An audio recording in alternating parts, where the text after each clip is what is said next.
Now, Britain's athletes will be hoping to bring back plenty of medals. One man who knows how to do just that is Sir Steve Redgrave, who won 6, including 5 gold medals. Really good to see you. Thank you very much indeed. But before we talk about the Games, I mean, we've obviously got to mention this disruption. How worrying is it just hours before the opening ceremony?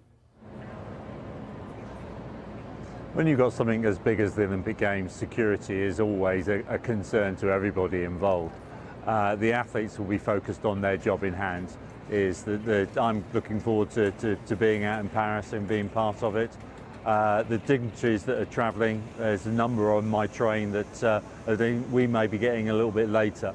There are a couple of athletes on the train that I'm travelling on, but they're not competing for the next few days. So it's a little bit inconvenient. We'll be getting in a little bit later from that.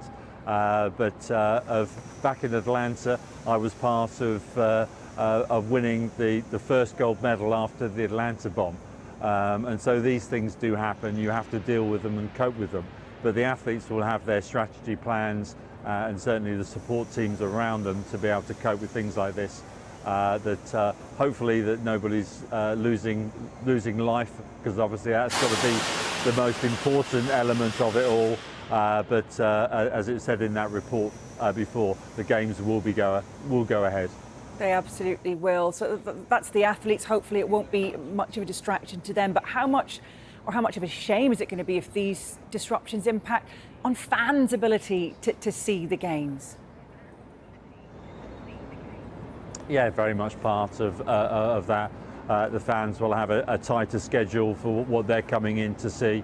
If people are leaving it to the last minute to get there, they might have an issue, certainly today or over the next couple of days, depending how it all unfolds.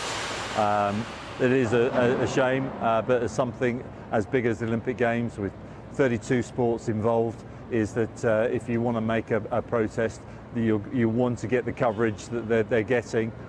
This is the mark that they can do it. But because if you just heard about the security in Paris itself, is that it's going to be very tough to do something within the city itself. So the surrounding areas, the rail networks, is an easier hit. Let's talk about the excitement of the Games, the buzz, the build-up, the feeling, and you've obviously been involved in many Olympics, all with sort of different challenges, different levels of excitement. But casting your mind back to your competition days, how will the athletes be feeling at this point right now, with the opening ceremony just hours away? Similar to me, myself, very excited, really looking forward to being part of it. This is my 11th Summer Games, and I know Team GB are very well prepared and all ready to go. The athletes that will be competing tomorrow have been in the city for a number of days already, getting ready. All you want to do as an athlete is to get there and compete. They'll have one eye on the opening ceremony. I don't think many British athletes are going to be part of the opening ceremony, but that's pretty normal in recent years. There's so much time, effort and finance put into your results, is that their focus will be on competing and enjoying the Games after they finish competing. It's going to be wonderful seeing rower Helen chosen, of course, as one of Team GB's flag-bearers for tonight's opening ceremony. I mean, how special will that moment be for her in particular? Very, very special indeed. That I was the flag bearer twice at 2 Olympics, Atlanta and Barcelona before that.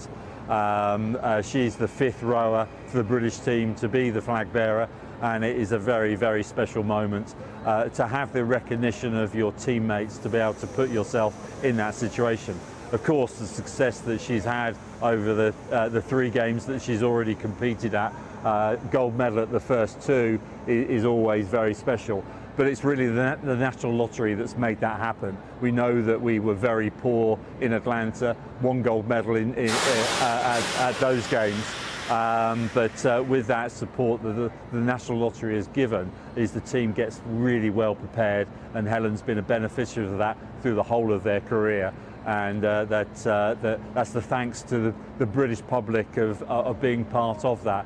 is making it so special. But it's not just the athletes themselves, it's the support teams, it's the physios, the doctors, the administrators that do all the organisation to make sure that Team GB are at the best they possibly can.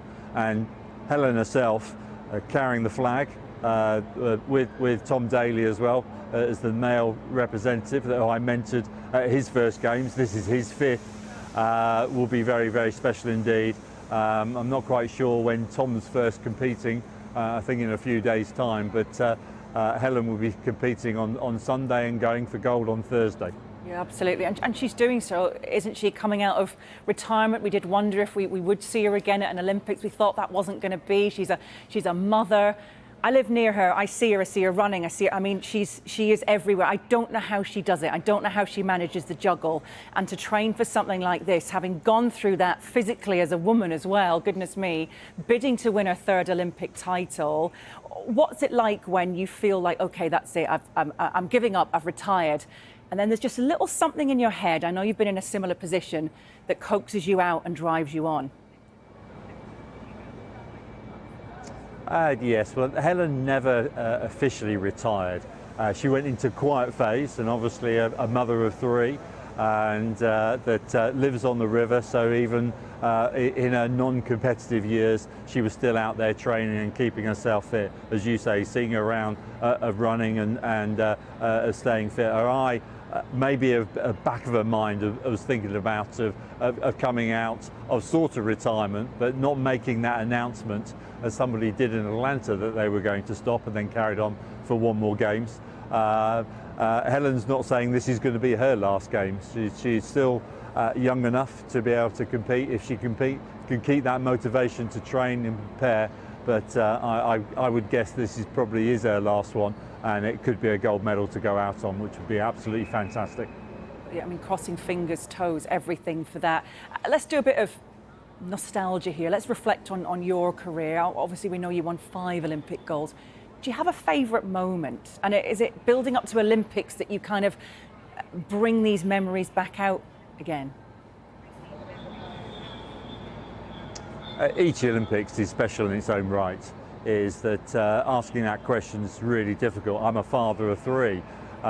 If you ask me which is my favourite child, it would be very politically wrong to say one compared to the others, but when they were younger, the way they behave, some are good, some are bad at different times. They've got their own personality, and that's what the games are. Each 4 years, the new games come along. Everyone thinks about that moment of that race, that moment you stand on the rostrum, having that gold medal put around your neck, but you actually look back at the 4 years build-up. You forget some of the hardships and the hard days. You tend to remember all the good days, but each one has its own personality, and it's got its own of special meaning to each and every one of them. If you really twisted my arm, it would be the first, because you have this dream to become Olympic champion as a kid, finding the sport of rowing as I did, and then getting out to compete, and then getting that first gold medal around your neck. That is extra special. But once you know you can do it, that gives you confidence that you can go out there and repeat it. And I did that once or twice or maybe 5 times. You absolutely did. We've spoken about Helen Glover. Let's hope she can get another medal. Who else to look out for in the Team GB rowing team then? The lightweight women's double are the favourites to win. They came 4th at the last Olympics. Bitterly disappointed with that. They've won the World Championships the last 2 years. They're unbeaten together for the last 2 years.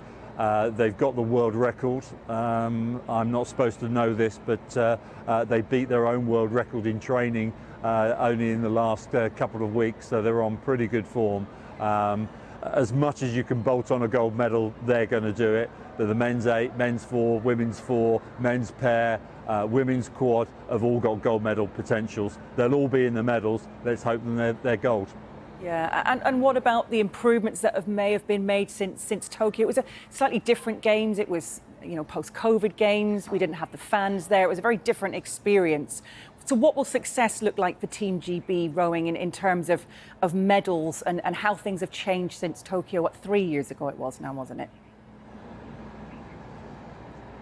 Tokyo 3 years ago was the rowing team was in transition in some ways. We wouldn't have surprised if we won 1 or 2 gold medals out there. We ended up with 2 medals, which we looked as being pretty disappointed.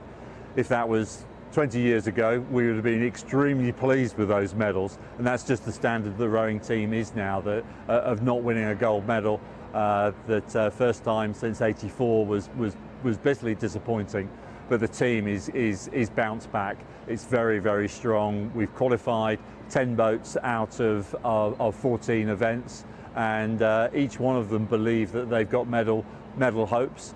I think that we probably can win 7 or 8 medals in total, with possibly 3, 4, 5, if I dare to dream, maybe 6 golds.